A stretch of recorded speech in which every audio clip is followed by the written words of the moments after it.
এখন actually video নিয়ে বসার মতন মন মানসিকতা ছিল না। অলরেডি 10টা বেজে গেছে, অনেকটাই রাত হয়ে গেছে। আমি এমনিও দেখেছো তোমরা এখন ভিডিও রে অনেক কমিয়ে দিয়েছি। কখনো কখনো একটা ভিডিও দিয়েই কাভার করে দিই, খুব জোর হলে দুটো হয়তো দিই। 3টে ভিডিওর চল তো বহুদিন আগেই বন্ধ হয়ে গেছে, আর লাইভ টাইমে তো সেইভাবে আসা হয় না। কি বলি বলো তো, কী থেকে শুরু করি, কোথায় বলি? মন মেজাজ ঠিক নেই বলতে, দেখো আমাদের শত্রু হোক মিত্র হোক, খারাপ রাগের মাথায় আমরা অনেক কিছু বলি, অনেক কিছু আমরা বলি, হ্যাঁ এটা হোক ওটা হোক, হ্যাঁ তোর সেই, কিন্তু এই যে মরণ কামনা বা মৃত্যু হোক বা তোর শেষ হোক, এই ধরনের জিনিসপত্র কখনোই মানে কি বলবো, বলাটা উচিত না। সে আমার চরম শত্রু হোক, আমি না করি অপছন্দ, দেখবো না তাকে, এড়িয়ে চলবো, কিন্তু তার চরম ক্ষতি কখনো চাইতে পারবো না। ভাই আমার আসবেই না। আমাকে নিয়ে কে পেছনে কি ভাবে না ভাবে, বিশ্বাস করো, ওই যে তোমাদের বললাম না, প্রথম প্রথম না মানে ভীষণ পরিমাণে বদার হতো জিনিসগুলো, খুব এফেক্ট করতো আমাকে, চিন্তা করতাম, ভয় পেতাম, চেপে যেতাম বিষয়গুলো। কিন্তু যত দিন গেছে তত নিজেকে শোয়াতে শোয়াতে শোয়াতে শোয়াতে তারপরে গিয়ে জিনিসটা কোথাও না কোথাও এমন হয়ে গেছে না, ওই যে দেখবি যে দেওয়ালে যখন মানুষের পিঠ ঠেকে যায় তখন কিন্তু ওই পাল্টে মানুষ সামনের দিকেই এগোয়, কারণ আর পিছনে যাওয়ার মতন জায়গা নেই। আমারও খানিকটা ওরকমই হয়েছে। এবার ওয়াইটির বাজারে ভিডিও করতে এসে একটা সময় যেটা থেকে শুরু করেছিলাম সেখান থেকে বেরিয়ে আজকে নিজেকে অনেকটাই ইমপ্রুভ করেছি। হ্যাঁ, মুখ খারাপ ভাই আমি আগেও বলেছি এখনও বলছি, করেছিলাম, কিন্তু সেই লেভেলে গিয়ে নোংরামি করিনি, ঠিক আছে? যাই হোক, বেফালতু কথা বলবো না। প্রথমেই বলি যে একটা মানুষ অসুস্থ, খুব অসুস্থ, মানে জীবন মরণ নিয়ে টানাটানির কাঠগড়ায় দাঁড়িয়ে আছে। দেখো আমরা না ওই ভগবানের কাছে প্রার্থনা করতে পারি, আর কি করতে পারি বলো তো?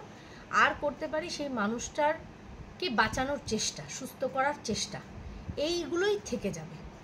এইবার যদি তারপরেও ভগবান কাউকে নিয়ে নেয় বা রেখে দেয়, সেটা সম্পূর্ণ ভগবানের ওপর, যে কাকে রাখবে কাকে নেবে। কিন্তু আমরা কি কামনা করি? যে মানুষটা সুস্থ হয়ে যায়। ঠিক সেই রকমই আজকে সীমাদি এরকম একটা কাঠগড়ায় দাঁড়িয়ে আছে, এমন একটা জায়গায় দাঁড়িয়ে রয়েছে যেখানে শুভদা তার হাজব্যান্ড খুব অসুস্থ। দেখো যত যাই বলুক, সীমা খুব খারাপ, খুব খারাপ, সীমা ভালো না, সীমাকে ভালোর খাতায় ফেলে না। কিন্তু সীমার ভালো খারাপের সাথে তার স্বামীর সুস্থ অসুস্থতা নিয়ে তো খিল্লি ওড়ানো বা তার ক্ষতি সাধন করা বা ক্ষতি চাওয়াটা বা এই রকম সিচুয়েশানে সামনের মানুষকে কটাক্ষ করাটা, যেই হোক, যে আমার চরম শত্রু হোক, আমি তার ক্ষেত্রেও বলছি উচিত না, উচিত না। আমি যে আমাদের মেল ক্রিয়েটার তার ভিডিও দেখলাম, সেখানে সে বলছে এখন তো খুব সুবিধা হচ্ছে, কি বলে, কাজলকে ঘরে ঢোকাতে পারবে, বিরিয়ানি খাওয়ার রাস্তা ক্লিয়ার হয়ে যাচ্ছে, এই ধরনের চিন্তা ভাবনা। মানে ওরা আগেই চিন্তা করে নেয় সেই লেভেল। তারপরে শুয়ের ভিডিও দেখলাম, সেখানে ও বলছে যে লাইভে কান্নাকাটি করছে, রাস্তাটা ক্লিয়ার করে রাখছে, আগামী দিনের জন্য তৈরি করে রাখছে। দেখ এই রকম ধরনের মানসিকতা নিয়ে যদি মনে হয় ভিডিও করা বন্ধ করে দে, করিস না, ভিডিও দেখাস না। সীমাকে ভালো লাগে, দিদির গণ্ডি বলছি, দিদি রেখেছি, দিদির গণ্ডিতেই রাখবো। ওই মানুষকে একাধারে জনগণের সামনে সুস্থতার কামনা করে ওই একাধারে একরকম তাকে ওই খারাপটাই বলা, সেটা দরকার নেই। ওই রকম ওই ছুঁচো মেরে হাত গন্ধ করার দরকার নেই না, বা জুতো মেরে গরুদান করারও দরকার নেই। হয় ভালো বল, নয় খারাপ বল। তো যদি খারাপটাই বলবি তাহলে বলিস না, ভিডিও বন্ধ করে দে। আর যদি একান্ত বলতেই হবে, মানুষ কি করে বলতো, আমি ওয়াইটিতে দেখেছি সময় সুযোগ বুঝে, যেমন আমাদের মেল ক্রিয়েটার বলল যে তোর ছেড়ার ক্ষমতা নেই। আরে সবার সব কিছুর ক্ষমতা নেই, তোমার অনেক ক্ষমতা আছে, তাহলে ক্ষমতা নিয়ে তুমি ক্ষমতা দিয়ে তোমারটুকু করো না। কার জীবনে কি ঘটলো না ঘটলো তোমারও তো চিন্তার দরকার নেই। তো আমি গেছি তোমাকে কিছু বলতে, তোমার জীবন নিয়ে আমার কোনো ইন্টারেস্ট আছে? তোমার লাইফ নিয়ে আমার কোনো ইন্টারেস্ট আছে? কিন্তু তোমার আমাদের লাইফ নিয়ে ইন্টারেস্ট আছে।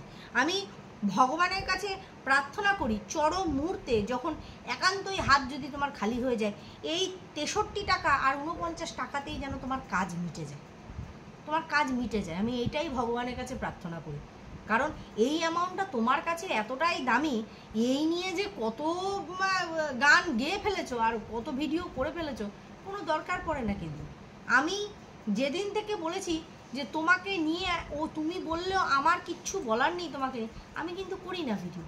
কিন্তু দেখো, সময় সুযোগ সুবিধা যেখানটা তোমার মনে হয়েছে তোমার কন্টেন্টের অভাব, এই জায়গাটায় খ্যাকশিয়ালকে ছিঁড়ে খেতে হয়। দেখো, আমার তোমাকে খারাপ নামে ডাকারও দরকার পড়ে না, কারণ তুমি এক্সিস্টই করো না। খারাপ নামে ডাকারও দরকার পড়ে না, কিন্তু তোমাকে বলতে হয়, কারণ কিছু করার নেই। ওই দুটো অ্যামাউন্ট, হ্যাঁ বিশাল বড়, ভগবান করুক এই টাকাটুকু যেন তোমার শেষ মুহূর্ত অবধি হাতে থাকে, খুব দরকার। 63 টাকা আর 49 টাকা খুব দরকার। আর কিছু না হোক, একটা রিচার্জ মেরে নিয়ে একটা ভিডিও তো আমাদের এগেনস্টে নামাতে পারবে, এইটুকু তো হবে, তাই না? ওতেই যেন তোমার কাজ মিটে যায়, এইটুকুই আমি চাই। যাই হোক, অনেক কিছু কথা শুনছি, জানছি, শুয়ের ভিডিও দেখলাম, অনেক কিছু বলছে। দেখ, 12 বছর সংসার করেছিস, স্বামীকে খাইয়ে পড়িয়ে দিয়ে এসেছিস, উদ্ধার করে দিয়েছিস। আগের দিনের দুপুরের রান্না করা খাবার রেখে তো 12 বছর সংসার কি করতিস? আগের দিন সেই যে রান্না করতিস সেই রান্না তুলে রাখতিস, ঠিক আছে, পরের দিনের জন্য 1 পিস এক্সট্রা তুলে রাখা হতো। উপর থেকেও খাবার আসলো সেম, সেটা রেখে দেওয়া হতো। ফ্রিজ তো পরে নিলি, আগে তো ওই ঝুড়ি চাপা দিয়ে ওইভাবেই রাখতিস। সেই খাবারটাই পরের দিনকে জাল দিয়ে সুন্দর করে আবার সেই খাবারটাই তাকে দেওয়া হতো। নিয়ে সকালবেলা হয়তো একটা পদ হয়তো করে দিতিস, আলু ভাজা কম্পালসারি দেখেছি, সরু সরু আলু ভাজা আর ডালটা পাতলা জলের মতন ডাল নিয়ে ভাতটা ঠান্ডা করে তাকে খাইয়ে পাঠিয়ে দেওয়া। নিয়ে সে যে এই যে বেরিয়ে যেত, তারপরে রাত 10টার আগে সে বাড়ি আসতো না। তার মাঝখানে তোর কি কাজ ছিল? হেল্পিং হ্যান্ড রয়ে গেছিল, ওই ঘর একটুখানি ফ্লোর মোছা ছাড়া আর একটু বাসন ধোয়া, একটু রান্না, ওইটুকুই রান্না, ব্যাস 11টার মধ্যে রান্না তোর কমপ্লিট। তুই বল আর কি তোর কাজ থাকতো? এক্সট্রা কি কাজ থাকতো? সংসার, শাশুড়ির প্রতি দায়িত্ব নেই, শ্বশুরের প্রতি কোনো কর্তব্য ছিল না, তাদেরকে রেঁধে বেঁধে দেওয়ার কোনো ছিল না, তারা কোনো কাজ বলবে সেটা তোকে করে দিতে হবে, এইসব ছিল না। দুটো ভিন্ন সংসারের মধ্যে ছিলিস। আজকে তুই জ্ঞান দিচ্ছিস সীমা খারাপ। আরে সীমাকে যে বুঝেছে, যে বোঝেনি সে বোঝেনি। আজকে ও শুয়ে শুয়ে বললো, এই যে এইটা আমাকে কাজল দিয়েছে, এসিটা, এই খাটটায় শুয়ে আছে, এটা কাজল দিয়েছে। মানে ও বলে দিল এই তুই সি, এবার সি দিয়ে বুঝে না, তুই সেটা নিজেকে অ্যাকসেপ্টও করে নিলি যে হ্যাঁ আমি সি। এগুলো সীমাদি বলেছে, ঠিক আছে? এমন কোনো বাড়ি নেই যে স্ত্রীর প্রেমিকের দেওয়া এসি আর খাট ঘরে সুন্দর করে পেতে দিয়ে সেখানে তাকে শোয়াবে। একটু বুদ্ধি খাটা। ও যেগুলো বলে সব কথা ধরবি না, ও চ্যাংরামি মেরে বলে বেরিয়ে যায়। বললাম না, যে বুঝেছে সে বুঝেছে, যে বোঝেনি। মানুষকে প্রমাণ দিতে যাবে কেন? ও ওর স্বামীর জন্য কি কতটুকু করেছে না করেছে করেনি সেটা তোদেরকে কেন বলতে যাবে? ওয়াইটিতে এসে যদি ও লাইভে এসে চোখের জল ফেলে, কাদের জন্য ফেলেছে? ওর ভালোবাসার মানুষগুলো যারা ওকে দেখেছে। আর কর্মফল, কেউ কারুর কর্মফলের বিচার চাইতে বসবে না, কেউ বসবে না। তুইও হিসাব চাইবি না, সেও তোর কাছে হিসাব চাইবে না। কর্মফল আবার কি? কত কর্মই তো হলো, তুই হিসাব দিচ্ছিস এ কি করেছে সে কি করেছে। সত্যিই তো কেউ তো কিছু করেনি। আজকে মানুষের জীবনটুকুও না, মানে কোনো ভরসা নেই।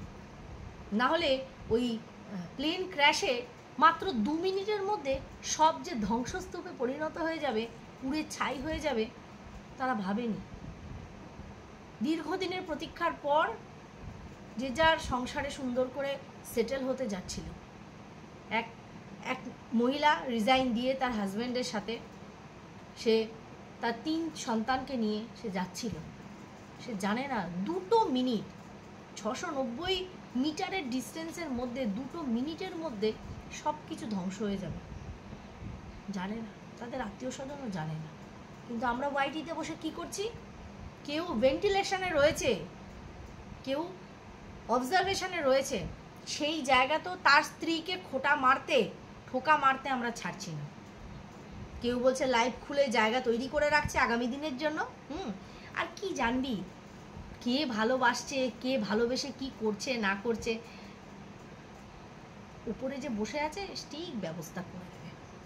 শুভদার যদি আয়ু থাকে, সে আয়ু নিয়ে পুনরায় বাড়ি ফিরে আসবে। কিন্তু কি থাকবে? এই মানুষগুলোর ছোটাছুটি, কর্তব্য। মুখে একটা দানা পড়েনি।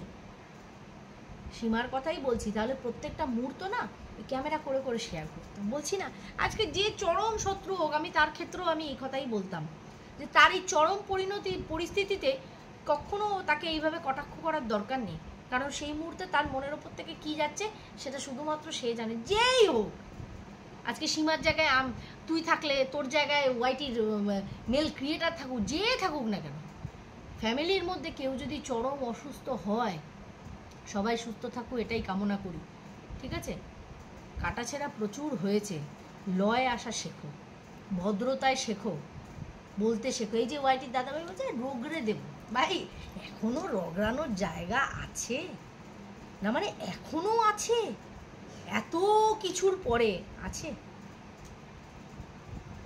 যে জিনিসগুলো আমরা খুঁজে পাইনি তুমি খুঁজে পেয়েছো, তোমার দূরদৃষ্টি, তোমার ক্ষমতা। হ্যাঁ, আমার অক্ষমতা আছে, আমার অক্ষমতা তো অবশ্যই আছে। আমার অক্ষমতা হচ্ছে আমার ফোনটা, যেটা পড়ে গিয়ে সেদিন এমন কাণ্ড ঘটলো যে আমার হাতে কিছু নেই। এটা আমার অক্ষমতা। কারোর ভয়ে আমি কাউকে ব্লক করিনি, কারোর নোংরা কমেন্টের জন্য আমি ব্লক করেছি অবাক হয়ে গিয়ে। এখানে দ্বিতীয়বার করে আমার এগুলো বলার নেই। আর পড়ে রইল ওই কি নাম, আর ওই বুনো মোষের মতন কুলাঙ্গার, আর একটু রগড়ে দাও। তুই যে কত জায়গায় রগড়ানি খেয়েছিস, বকের রগড়ানি, তোর এই ওয়াইটির দাদাভাইয়ের রগড়ানি খেতেও তুই এখন ছুটে ছুটে যাচ্ছিস। খুব শখ, রগড়ে নে, তা রগড়িয়ে নে, ওদেরকে দিয়ে নিজেকে কাজে দেবে। এত রগড়ানো বাবা, আমি খালি ভাবি, মানে আমার কপালে যে কটা জুটেছিল একটাও ভালো না, একটাও ভালো না। বিশ্বাস করেছি আর ঠকেছি। হ্যাঁ, ওটা আমার আমার আমার অক্ষমতা, যে আমি এদেরকে বিশ্বাস করে আমি ঠকে গেছি, ভুল মানুষকে চুজ করেছি। থাক, ভুলই তো করে মানুষ, তো ভুল করলেই তারপরেই তো মানুষের আগামী দিনটা বুঝতে হয় না। আমি চরিত্রহীনা, আমার ক্যারেক্টার আছে কি নেই, ভাই তোদেরকে আমি এক্সপ্লেনেশন দিতে যাব কেন? না আমাকে নিয়ে তোদেরকে ঘর করতে হচ্ছে, না আমাকে নিয়ে তোদেরকে কোথাও চলতে হচ্ছে যে বাবা লজ্জায় আমি এর জন্য মুখ দেখাতে পারবো না। থাক না, নিজেদের সংসার নিয়ে আমার কথা না ভাবলেও চলবে, তাই না? এটা আমি মেল ক্রিয়েটার আর মেল ক্রিয়েটারের কমেন্ট সেকশানে যারা ঘুরে বেরিয়েছে তাদের উদ্দেশ্যে বললাম, নিজের চরকায় তেল দাও, আমাকে না নিয়ে ভাবলেও চলবে। আমার নিয়ে সংসার করতে হচ্ছে না তো, থাক না, আমার বাড়ির লোকেরা বুঝে নেবে আমি খারাপ ভালো, চললে চলবে না চললে না, তারা বুঝে নেবে, দরকার নেই না। কিন্তু হ্যাঁ, একই গোয়ালের গরু দুজনে, কেউ এই গল্প করে কেউ সেই গল্প করে। আজকে ও ওর কোটে বল দেয়, আজকে সু তার কোটে বল দেয়, পরস্পরের কোটে বল দিয়ে যাচ্ছে। আজকে ও বলছে সু শিখিয়েছিস, আমি সুকেও বলি, হ্যাঁ গিয়ে বলতিস, হ্যাঁ খামাচু ক্যাকশিয়ালকে বলতে, আর ও বলতো বাবা দৃঢ় প্রতিজ্ঞ। আর ওকে নিয়ে বলার জায়গা আমার সর্বপ্রথম তৈরি হয়েছিল এই কারণে, কারণ সুকে শুনেছিলাম ডার্লিং করে শুরু করেছে, আমি অবাক হয়ে গেছি।